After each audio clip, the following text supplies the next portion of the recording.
Today's video nga ay gagawa tayo ng cake at ang flavor ng cake na ito ay carrot cake. Ito nga ay na-ready ko na ang first mixture ng cake at minix-mix ko lang ito. Pagkatapos nga ay susunod ko naman ang meringue mixture at ihalo lang ang dalawa until well combined.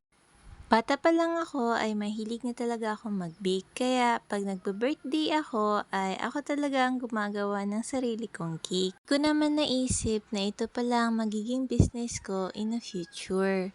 Pero happy talaga ako pag may nakaka-appreciate ng mga luto ko at marami ang nagpapagawa.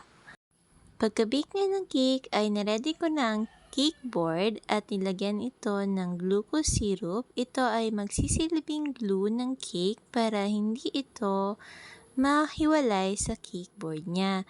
At sinunod ko naman lagyan ng 3 layer ng custard filling.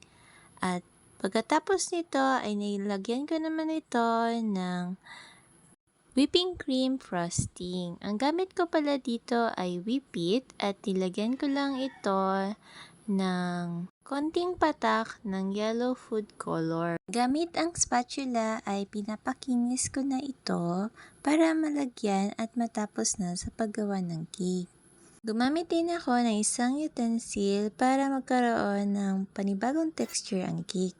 Ito nga ang aking anak ay iinom daw siya ng Milo, kaya tinimplahan ko muna. At pagkatapos nun ay nilagyan ko na ito ng final design sa top ng cake at nilalagyan ko naman ito ng border icing. At ito ay tapos na tayo sa ating cake. Ito ay simple lang pero masarap. Thank you for watching!